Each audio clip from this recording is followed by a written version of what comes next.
Hey guys, it's Dr. Justin Marcagiani here. What is going on? Today's a live Q&A video. Love to answer your questions. What's happening? Did a nice video today on coronavirus statistics for the day. Feel free to check that one out if you want to get some more intel on what's happening for the trend. I'll be back tomorrow for some more content on the topic. So feel free and chime in. What is on your mind? Feel free to let me know. I did a podcast today. We talked about blood sugar and immune function. This is important. A big sector of the population that has comorbidities, heart disease, diabetes, this is a big population that's immunocompromised, right? What's the reason why? So blood sugar, high blood sugar to the point where you have insulin resistance.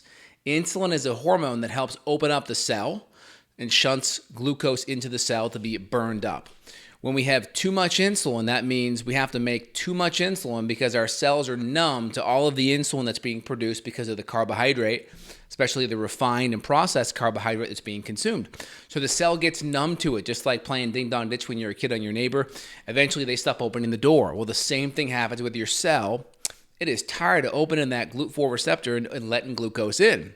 So that glucose starts to accumulate, and your body has to make more insulin to pry that door open and to get that glucose into the cell so it can be burnt up. Or so it gets, and eventually it gets converted into fat if it's not being burnt, right? Because you only have about 300 or so grams of storage in the muscle, about 60 or 70 or so in the liver. Once you saturate the muscle in the liver, guess what? It's got to get converted to fat. And so the higher your levels of insulin, there's a process known as phagocytosis where your little monocytes and macrophages gobble up bacteria and viruses. And it gobbles up these critters. The virus invaginates, it basically swallows it, and it's able to digest it and break it down. Now, it creates what's called a antigen-presenting cell, which helps mobilize more immune cells to the area to help attack the virus or bacteria. Now, this is important because this process, phagocytosis, where it gobbles up your little Pac-Men and Pac-Women, gobble up bacteria and viruses, gets depleted or gets decreased when we have high levels of insulin. High levels of glucose, which are the result of high levels of insulin, because the insulin's there to help knock the glucose down, right? So the causal effect chain is like this. Processed refined carbohydrate, right? Vegetables not really in this category, even moderate to lower sugar fruit, not so much. More higher sugar, higher fruit, higher grains, higher starches, especially processed sugar and alcohol. You consume that. That goes into your tummy, it gets into your bloodstream, and your blood sugar goes up, but blood glucose goes up. Then your insulin levels get secreted by the beta cells of your pancreas to bring that glucose back down. And when it's chronically having to go up to bring that glucose back down, the cells get numb. Therefore, your pancreas has to produce more insulin to bring that glucose back down every single time. So that insulin is eventually going to suppress the immune response. Not to mention, the glucose molecule looks very similar to the structure of vitamin C. So eventually that glucose starts docking on to the macrophage where that vitamin C would, and it decreases the potency of your immune cells to work. So they've looked at studies at diabetic patients, and they've improved their dysglycemia, their imbalanced blood sugar. They brought it back down, and they saw improved immune function. They saw improved phagocytosis index. So their phagocytes were working a lot better. So this is really, really, really important. So when we see high levels of blood sugar and insulin, that's going to have a major, major effect on our immune system. I heard a couple of questions here. Gail wrote that we're on lockdown in Virginia. Virginia's on lockdown to June 10th. Yeah, I think that's way over-exaggerated. This puppy will be, I think, come and gone sometime in May, especially as the humidity comes up and the temperature goes up. So I think that's way overkill. I think people should be making assessments on this personally from 1 to 2 weeks at a time. I think going out any longer than 1 to 2 weeks is just not responsible. All right, let's keep on rolling with questions. Do you have any insight on the best diets for the relief of pain associated with endometriosis and best vitamin supplements to aid with endo? So endometriosis is when we have the endometrial tissue grow outside of the uterus, right? So uterine lining, that's basically where a lot of the endometriosis or your endometrium is. And when you have endometriosis, that tissue is growing elsewhere, maybe on top of the uterus, maybe on the bladder, maybe on the intestines. Usually there's some component of inflammation and or estrogen dominance, and which is basically an imbalance to estrogen and progesterone. There's some kind of ratio hormone imbalance that's happening. There's some kind of inflammation that's happening as well with the diet, and a lot of times there can be a lot of insulin resistance too. And of course, when there's inflammation, there can be a lot of gut inflammation, which can then affect digestion and absorption of important nutrients. So you got to look at the root cause. So when I'm assessing someone with endometriosis, I'm going to run a Dutch complete hormone panel.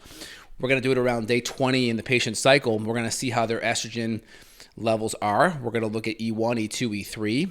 We're going to look at their progesterone. We'll look at how they're detoxifying estrogen, and we'll even look at their organic acids to assess how they're detoxifying. We'll look at their precursor pathways for glutathione, sulfate, and pyroglutamate, and see how glutathione production is doing. And we'll look at oxidative stress, and then we'll just plug and play. So we'll fix the various body systems in the right order depending on what's not working. And then, of course, there could be infections.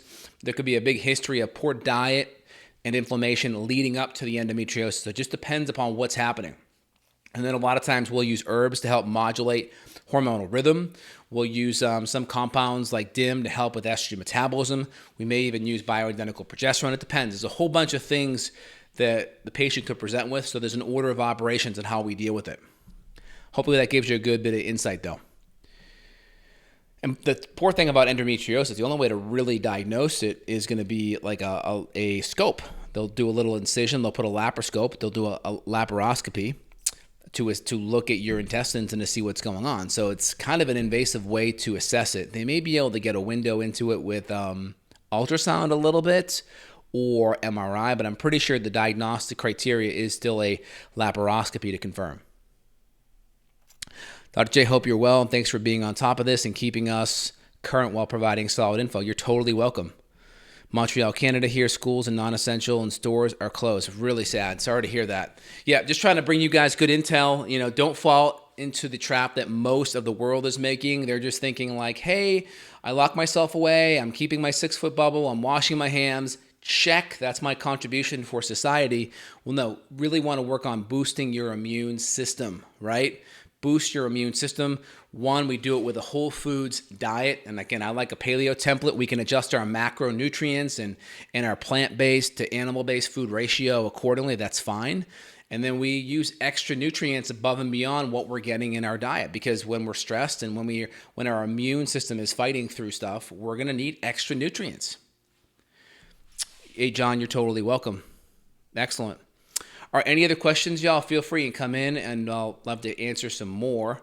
Let me hit a couple other hormone questions. So hormones are really important because hormones help your body deal with stress and deal with inflammation and deal with energy and help with immune function and gut permeability. So people that are going to be more compromised during this coronavirus are going to be ones that have weaker hormones, weaker adrenals, more hormonal imbalances, because the more your hormones are out of balance, typically the more poor you're going to be able to deal with stress, the more anxious or irritable you are, which will of course create more stress in your relationships.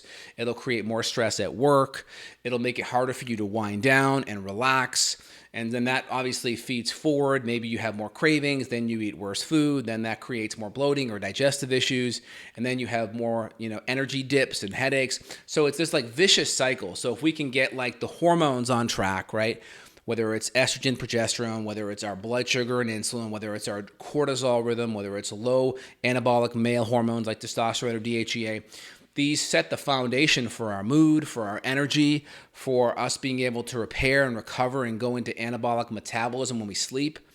And that's going to keep our immune system strong, and it's going to help keep our gut barrier nice and strong as well. Remember, 80% of your immune system's in your gut. So healthy digestion is one of the number one signs that you're going to have good immune function as well.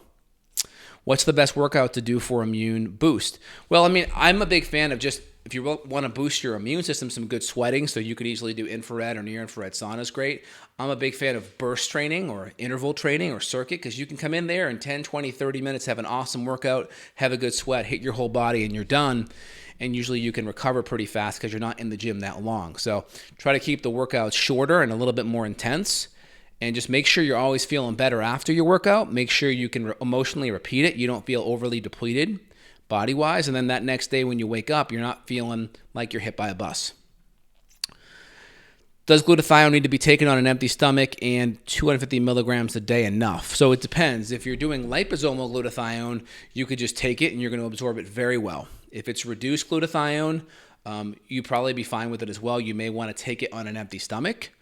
But if it's liposomal, you'll be fine. And then if it's an NAC, which is a glutathione precursor, you could do that with food. That's an amino acid, and that's a precursor that will up your glutathione levels. But liposomal, I'm pretty sure you can take it with food. I was wondering what supplement goes well with collagen peptides for immunity. So in my line, I have one called True Keto Collagen that has the collagen peptides, and it has coconut colostrum in there. So you could do a dairy-based colostrum. I have a coconut colostrum that has really good immune compounds in there that would bump up your immune system. I like that.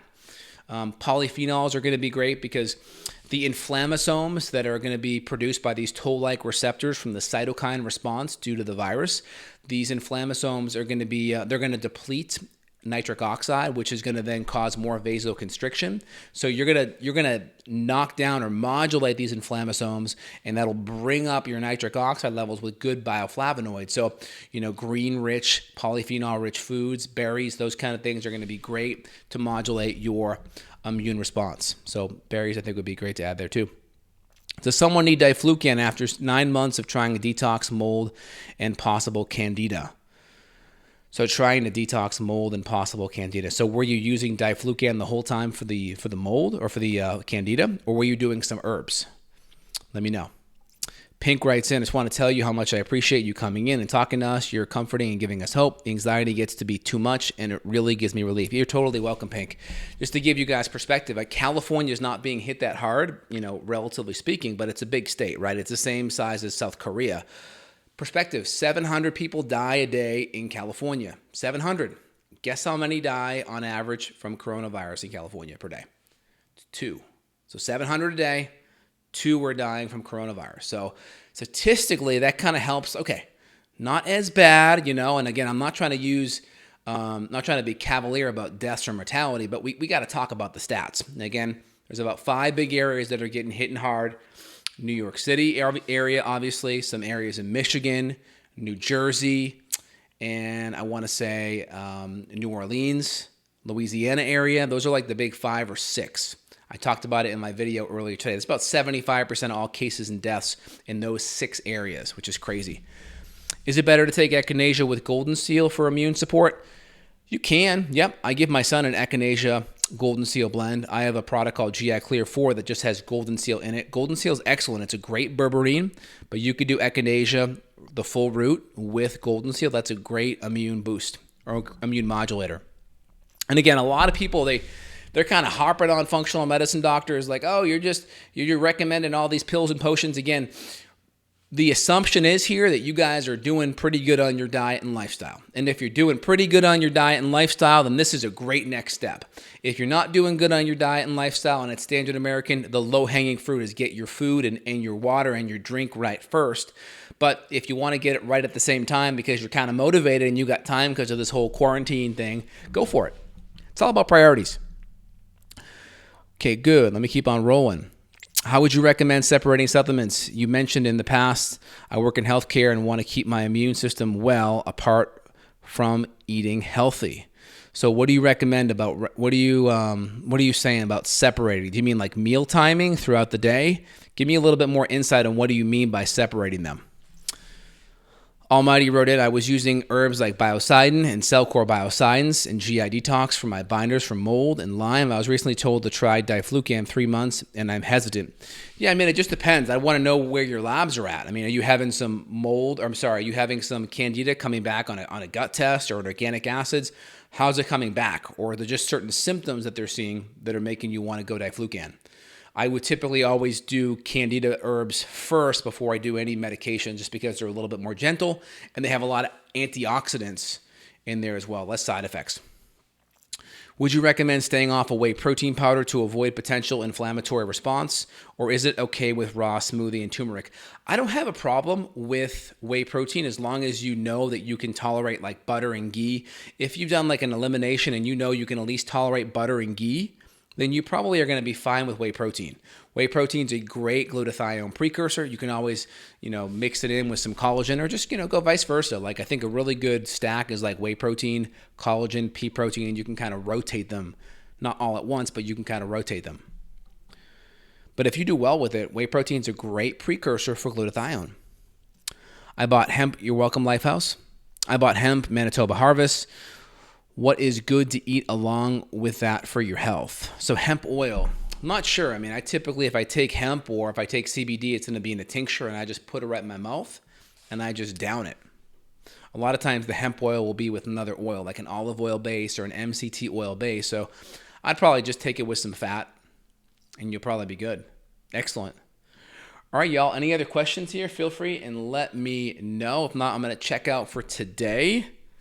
Ozarks just hit Netflix. I kind of binged a little bit this weekend.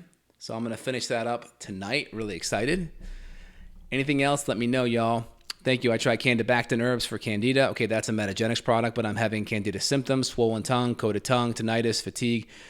Yeah, so I would never just lean on one supplement, by the way, but I'd probably get your gut tested to know if there's anything else, because you may have Candida and H. pylori or Candida and blasto. So I want to make sure that's all you have, and I'd probably want to use a combination of herbs, not just one product. Hope it helps. Yes, timing, for example, of using glutathione, vitamin D3, turmeric, fish oil. Well, fish oil, I mean, twice a day, morning and night's fine. Zinc, it depends. If you want to do it in a lozenger, you can do it throughout the day a couple of times, anywhere between 20 and 40 milligrams. If you go too much higher, just make sure you get a little extra copper in there. If not, you're okay. And then regarding glutathione, twice a day is fine. If you're doing a liposomal, usually like about a gram a day. So about 4 to 6 squirts twice a day. Hope that helps. Vitamin D3 in the morning, and then turmeric twice a day is fine. Hey, Gail, yeah, you're in the last episode. I am too. I got 20 minutes left, and then I have the last one, so I'm going to try to nail it tonight. You're welcome already. Dr. J, nebulizers, where do you get glutathione for it? My nebulizer is sitting right on my sink over there. I haven't had to use it. I've been just lucky to lean on NAC. NAC is just cheap and easy. I have liposomal in my fridge. I'll hit that before I go to bed. I'll do 5 grams of vitamin C every night with some magnesium. I got it if I need it. So in general, just nebulize.me. So if you go find my Nebulize video, I have all the links underneath there of where to find the products. But just nebulize.com, and the glutathione, I could get it for you. It's Thur Naturals, but if you go to justinhealth.com/glutathione, justinhealth.com/glutathione, that's my affiliate link. And if you still can't find it, I'm going to be stocking it up in my warehouse in Austin so you guys can get access to it, because it just goes too fast and people are waiting around for weeks, so I may stock it up. Let me know. If you want me to do it, let me know in the notes.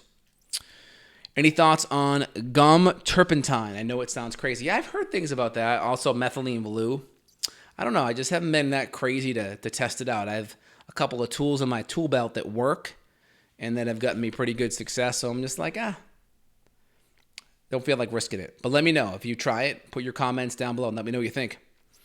Andy writes in, Dr. J, hello from the Philippines. How about colloidal silver as an immune booster? Yeah, it is. It's going to be more of a killer, not really a booster. So it'll help kind of knock down, deactivate the virus a bit. Just make sure it's good quality silver. I like the nano silver, 10 to 15 part per million or less. If you have a higher, like a 50 or so part per million silver, don't drink too much of it. Just make sure it's a quality brand. We don't want anyone getting Argyria where they turn blue. But if it's a good quality brand like either mine, which is GI Clear 3, or a good like Silver Soul or Sovereign Silver that's a nanoparticle, you're going to be fine. Yeah, and so like a tablespoon 3 times a day is good. You can even nebulize it. It's more controversial, so I don't recommend that. I personally do it, but talk to your doctor. One more question. Do you think natural binders are effective enough for mold detox? It depends. So you have like your good natural binders like charcoal and zeolite and modified citrus pectin and fulvic minerals. Some of the newer binders are finding that beetroot powder actually is an effective binder against mold. Those are really good. I'll support lymph. I'll do binders. We'll fix the gut. A lot of times people go after mold and they haven't fixed their house yet that's full of mold, or they have a lot of humidity, or they don't have a good air filter like my Austin Air in the corner, right? Or my Molecule that's upstairs, or my Air Doctors that I have. You got to have a good air filter to filter that crap out, and you got to fix the gut, because a lot of mold detoxification involves hepatobiliary function. So if you don't have good hepatobiliary function, liver, gallbladder dumping into the intestinal tract, and the intestinal tract pushing the BM out in the toilet, if you don't have good hepatobiliary function, you're not going to be able to detoxify mold well. So you got to have an order of operations. But if you're not ready to detoxify, you can at least work on getting your home right in the meantime. Let me hit a little IG question here. Do you think our weather in Austin will keep coronavirus cases down? I do. I think Austin weather will keep it down. A couple of studies online, the more UVC light you have, the virus cannot live kind of out in the open for long, right? The virus can live up to like a day or two on plastic. I'm sorry, only 3 or 4 hours on, what is it now? Copper, 3 or 4 hours. It's copper or like kind of like a quartz or granite countertop, 3-4 hours. Can live on plastic and stainless steel for like a day or two. So the more UV light you have, less time living. More humidity, less transferable it is as well. And the UV light is just naturally antiviral. Hope that helps. Great question.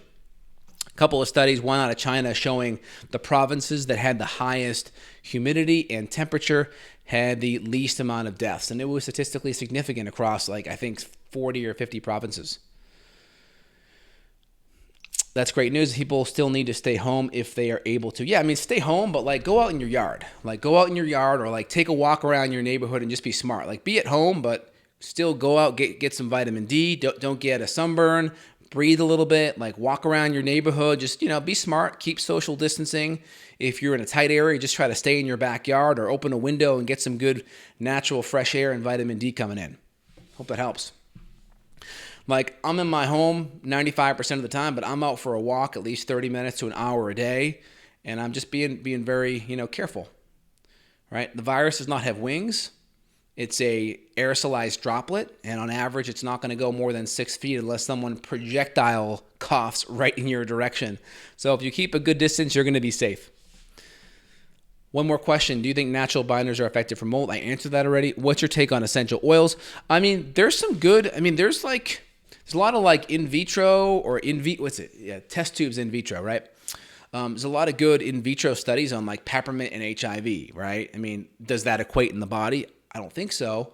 Maybe. I don't think so, not that I'm aware of, but there's a lot of good studies on certain essential oils actually having antiviral qualities. So one thing you could do is you could take like an On Guard or an On Guard by doTERRA or like a Thieves by Young Living, and you could easily put a couple of drops in your in some water, and you could use that as a spray bottle. You could sanitize packages that kind of come in. My wife's been using some of the little bleach wipes. We typically don't do that, but they're proven to be 99% effective against coronavirus. So she has some gloves on and she'll just kind of wipe some stuff down and do it that way. If you want to be a little more natural, you could always do the On Guard or Thieves. That'd be a pretty good option, I think, too. Do I have exact evidence that it's antiviral? No, but it does help with mold, though. And the herbs in there individually have studies on them that do show they have antiviral qualities, though. Hope it helps. I've been using Thieves and love it. I never get sick. Yeah, it's great. It's great, and you could always put that in a nebulizer and get it in the air. And then I have a really good air filter. Really good air filters will filter out viruses. They're going to be good enough to get that viral particle out of the air if it's in the air. And again, the virus doesn't fly, so it would have to be coughed in that vicinity. Are there any natural effective hand sanitizers that are not alcohol-based? It's a great question. So there's like Eon. Eon is one, but they have a little bit of alcohol in there, a little bit of glycerin. I'm not aware of one that doesn't have alcohol in it. You can make your own one. You could take an ounce or two of vodka. You can dilute it with a little bit of water of that amount, and you can add a couple of drops of your 10 drops or so of your favorite essential oil. That's going to be a really good sanitizer that you can spray. I don't like as much of the glycerin ones because the glycerin's kind of a little feeding ground for little bacteria critters because it's kind of a carbohydrate, right? So the critters will like to eat that stuff. I'm not aware of a good alcohol-free one. So what I'll typically do is I'll do the Eon spray, and then I'll get these wet wipes that I leave in my car, my wife's car, and I'll wipe my hands with it afterwards. So my kids, I'll just be like, hold your hands out, spray with the Eon, and then use a wet wipes that are just water, and I'll wipe it off afterwards. And that's a pretty good way so it's not overly drying, and you don't leave that glycerol coating on there to feed the bugs. Excellent. All right, guys, I think I answered a lot of your questions. Well, you guys have a phenomenal night. I'll be back tomorrow if I have time in between patients. You guys stay healthy. Leave your comments below. Thumbs up, like. Really appreciate it, guys. All right, have a good one. Take care. Bye.